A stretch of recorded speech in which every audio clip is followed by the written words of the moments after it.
Добрый вечер, шановные глядачи. З вами Александр Кнурович и Атмосфера. Московская биржа спынила валютные торги. А у Беларуси яшчэ 70 миллионов долларов змыла хваля. Литва паламала перакупнікам бізнес на кантрабандзе амерыканскіх аўтаў у Россию. А таксама стала вядома імя новага гаспадара былога Макдональдса. І зноў абяцаюць хуценька адмяніць румінг паміж Беларусью і Россией, а каровы зноў не слухаюцца Лукашэнкі ў асобна ўзятым раёне. У якім?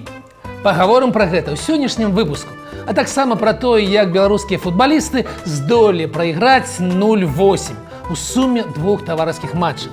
І гэта таксама пра эканоміку. Запарце гарбаты, зрабіце бутерброд, сядьце найямчэй і возьміцеся за нешта наймацней. Мы гаворым пра беларускую эканоміку проста. Паехалі! Не паспелі мы ў мінулым выпуску падзяліцца з вамі відавочнымі прыкметамі будучай дэвальвацыі, як Нацбанк выдаў новую порцыю статыстыкі. І там ўсё як і меркавалася. Цешыцца няма з чаго. Калі ў першым квартале наш замежны гандаль таварамі і паслугамі працаваў у мінус на 30 мільёнаў долараў за месяц ці 1 мільён у дзень, то ў красавіку хуткасць страты валюты толькі паскорылася, амаль 70 мільёнаў долараў за месяц ці больш за 2 мільёны за дзень. Прычыны ўсё тыя ж. Беларусь прайграе расійскі рынак кітайскім вытворцам, а імпарт расце хутчэй за экспарт праз штучнае стымуляванне эканомікі. Зімбабве, Экватарыяльная Гвінея і Эсватыні пакуль толькі усміхаюцца ва ўвесь свой афрыканскі род. Грошай там няма. Таму нічога незвычайнага. Дарагія глядачы, прыгледзьцеся уважліва вось да гэтага графіка. 2 гады вонкавы гандаль працаваў у плюс, але гэты салодкі час ужо скончыўся. Галоўчык абяцаў зарабляць 70 мільёнаў долараў за месяц. Замест гэтага ён губляе такую ж суму. І ніякага спецыяльнага прыёмчыку, каб выправіць становішча, няма. Эканоміка губляе грошы. Дэвальвацыя будзе. Пытанне толькі калі. Але гэта ў Беларусі дзіўныя навіны прыйшлі з Расіі. Там спынілі таргі на маскоўскай біржы. Відаць, усё настолькі паспяхова, што іх Цэнтрабанк пастанавіў перайсці на ручны рэжым вызначэння курсу долара. Менавіта так варта чытаць навіны асяроддзя, і за гэтымі навінамі варта сачыць. У пятніцу пачаўся чэмпіянат Европы па футболе. Але гэта там, у іх, у нас жа, адбыліся 2 таварыскіх матча. Беларусь прайграла тым, хто яшчэ згодны з намі гуляць. Расіі і Ізраіля. З агульным лікам 0-8. І выглядае, што за вынік сорамна было толькі галоўнаму трэнеру зборнай Карлосу Алісу. Ён так і сказаў: «Я злы і расчараваны». І яго можна зразумець. Ён жа іспанец. Яму вось гэта ўсё пакуль яшчэ не звыкла. Да вышаназванага чэмпіянату Еўропы партал Трансфертмаркт падрыхтаваў статыстыку кошту зборных. І ў лідарах там 3 краіны, зборныя якіх каштуюць больш за мільярд. Гэта, адгадаеце, Брытанія, Францыя і Партугалія. Не Нямецчына, ні Іспанія з Італіяй, яны каштуюць танней за мільярд. А колькі каштуе зборная Беларусі? Ну вось у параўнанні хаця б з Грузіі, што прабілася на чэмпіянат Еўропы. Хто самы дарагі беларускі гулец і ў чым прычына паразаў зборнай, калі паглядзець на гэта з пункту гледжання грошай? Ну што, сёння пра футбол. Ну так, ёсць у нас нагода, чэмпіянат Еўропы. Памятаю, быў у нас цэлы старшыня Федэрацыі футболу таварыш Базанаў, былы вайсковец, які абяцаў, што мы пройдзем адбор у фінальную частку чэмпіянату свету. Ну або на благі канец чэмпіянату Европы, там жа прасцей. Там удзельнічае крыху больш за 50 краінаў. Не толькі еўрапейскіх, але і Казахстан, Турцыя, Арменія з Азербайджанам. І вось трэба усяго з 50 краін увайсці ў лік 24 найлепшых. І добра была б закавыка ў памеры краіны, колькасці насельніцтва ці ўзроўні даходаў. Але ў гэтым чэмпіянаце гуляюць і Славенія, дзе крыху больш за 2 мільёны жыхароў, 1 Менск. І Грузія з 3 мільёнамі 700 тысячамі насельніцтва і ўзроўнем ВУП крыху меншым, чым у Беларусі. І Беларусі там няма. Нягледзячы на тое, што санкцыі ў гэтым відзе спорту супраць нас пастанавілі не выкарыстоўваць. От чым прычына? Чаму мы прайграем нават такой нефутбольнай краіне, як Эстонія? Як думаеце? Давайце пакуль зірнем на гэтае пытанне праз прызму кошту гульцоў і зборных на гэтым самым популярным сайте Трансфертмаркт. Тут у нас кошт зборнай цалкам і сярэдні кошт аднаго гульца.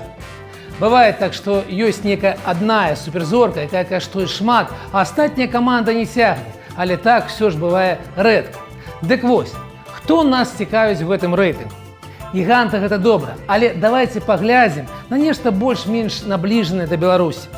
Лідар, вядома, Англія, агульны кошт 1,5 мільярда долараў і сярэдні кошт гульца 58,27 мільёна долараў.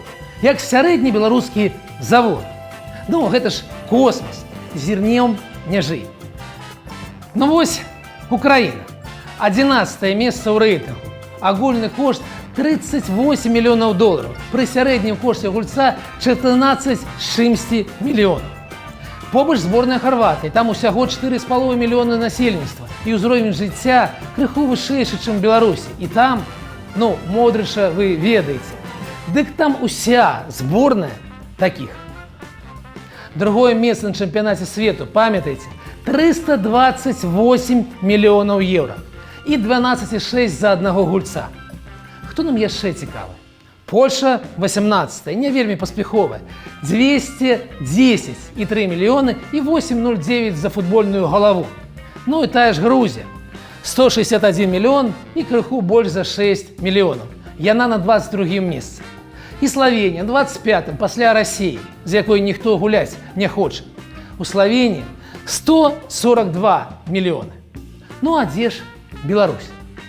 Шукаем і знаходзім на 50-м месцы, ніжэй за Латвію, за Літву, за зусім не футбольную Эстонію і нават за Люксембург, і за Мальту, і за Малдову. Да развіваліся. У нас паказнікі выглядаюць так: 7,75 мільёна еўра за ўсіх і 408 тысяч еўра за аднаго. Гэта як у нас так атрымалася? У 35 разоў ніжэй, чым ва Ўкраіны, і ў 20 разоў горш, чым у Грузіі. Ёсць на тым жа сайце дадзеныя пра самых дарагіх футбалістаў той ці іншай краіны. Дзе там беларусы? Тут у нас таксама дрэнна. Самы дарагі гулец – гэта нападнік Ілья Шкурын, другі бамбардыр чэмпіянату Польшы. Кошт у яго 2,5 мільёна еўра. А далей Кірыл Карпенка, Віталій Саковіч, кошты каля мільённы клуб «Балтыка», які пакінуў найвышэйшую лігу чэмпіянату Расіі. А далей ніжэй за 1 мільён. Далей цемра. Ну вось, пытанне. Чаму так? Бо і палі ёсць, і таленты нараджаюцца. Так чаму так? Мои калегі з профільных каналаў на кшталт Трыбуны ці Чэснок распавялі пра гэта падрабязней. А я толькі звярну увагу на тое, што фактычна ўвесь футбол Беларусі дзяржаўны, як калхоз. Ён сядзіць на бюджэце. І з нядаўніх часоў там ёсць такая дзіўная штука, як столь заробку. І ў выніку асноўны склад футбольнага клубу Менск гуляе за $500 ў месяц у найвышэйшай лізе. З улікам таго, што век футбаліста кароткі, ці жадалі б ты свайму сыну такога лёсу? Быць футбалістам за $500 гадоў так 10, а потым што? Ну і другое. Гэта, вядома, школа. Менавіта гэтае паняцце вызначае і поспехі цяперашняй Харватыі. І, напрыклад, вельмі высокі ўзровень баскетбольных вынікаў у зусім невялікай Літве. Школа. Але што гэта такое? Палі і мячы? Вядома ж, не. Гэта сучасная метадалогія і трэнер. І ў першую чаргу дзіцячыя трэнеры. Школа ж у нас была, былі ж цэлыя пакаленні, выхаваны менавіта ў Беларусі. Але можна колькі заўгодна будаваць спартовыя палацы і палі. Але калі заробак у дзіцячага трэнера проста мінімальны, 600-800 рублёў, то каго вы туды збіраецесь знайсці? Якіх чэмпіёнаў выхаваць? 282 вакансіі трэнераў у рэспубліканскім банку вакансіяў і з заробкам ніжэйшым за 1000 рублёў там 229 пасадаў.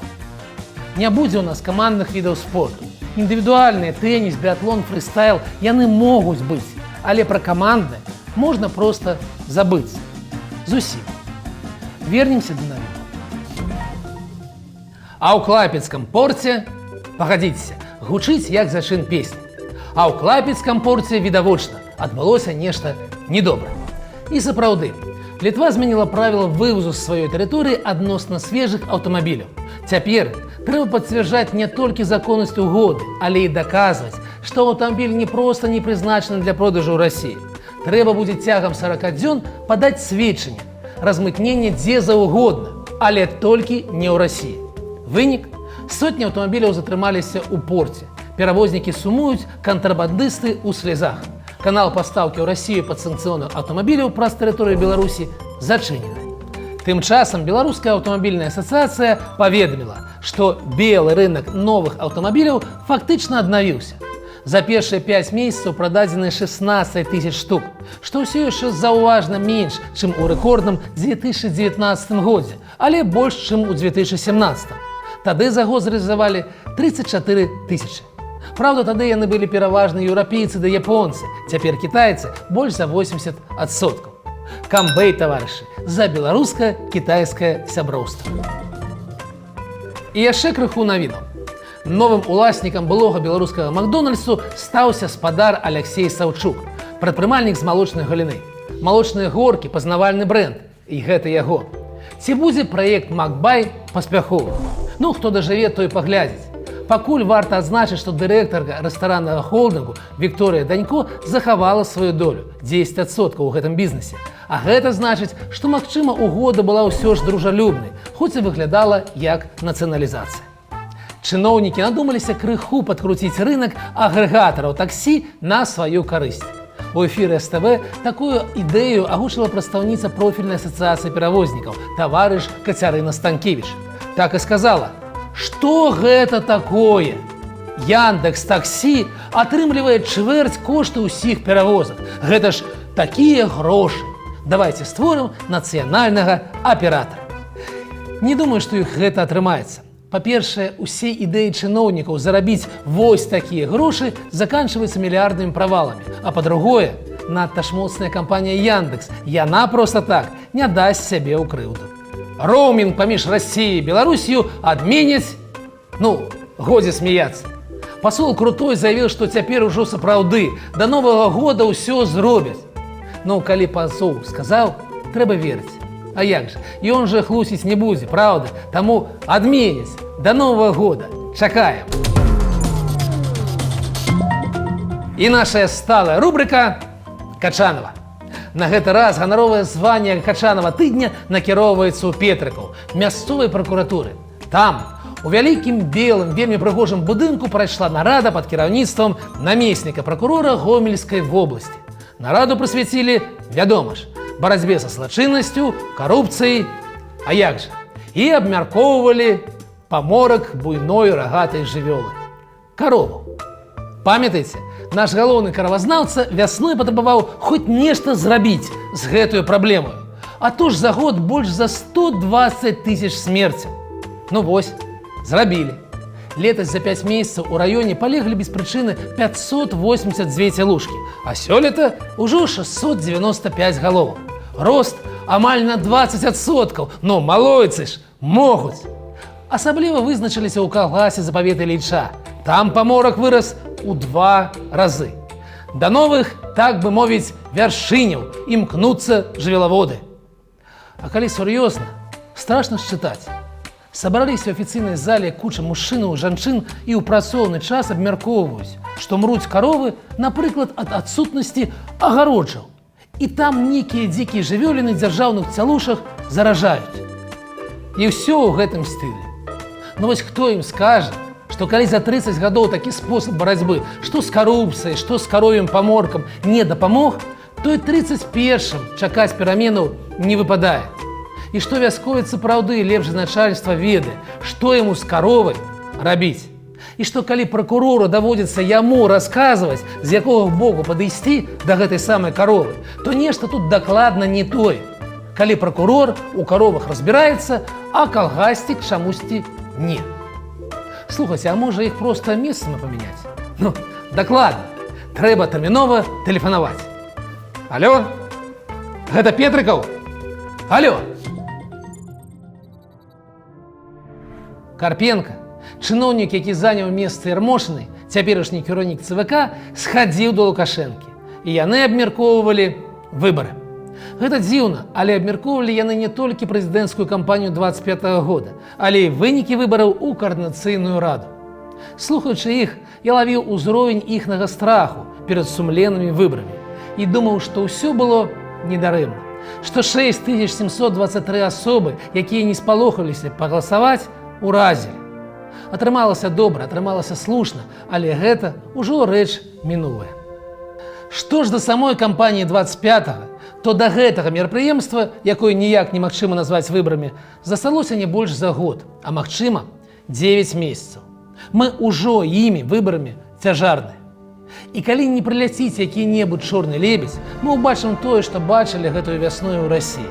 Сам Лукашенка і побач, супраць, Гайдукевіч і... Гэта ж да чаго трэба было дайсці, каб галоўным канкурэнтам на будучым перапрызначэнні Лукашэнкі праглядаўся Гайдукевіч. Дэградацыя палітычнага жыцця выглядае менавіта так. І менавіта з гэтым нам і давядзецца мець справу. І думаць пра гэта трэба ўжо цяпер. Мне асабіста падабаецца ідэя агітацыі за Гайдукевіча. Раз ужо ўсё роўна немагчыма паўплываць на ўладу законным чынам, дык застаецца толькі добра паздзекавацца з будучага фарсу. Нікога ж іншага са знаёмых у бюлетнях усё роўна не будзе. Каму ж захочацца працягваць кар'еру ў турме? Таму, таварыш Гайдукевіч, звяжыцеся за мною. У нас з вами абавязкова атрымаецца. Аб'яднаем шэрагі, а замежжа нам дапаможа. Такая сёння атмасфера. З вами быў Александр Кнырович. Убачымся праз тыдзень.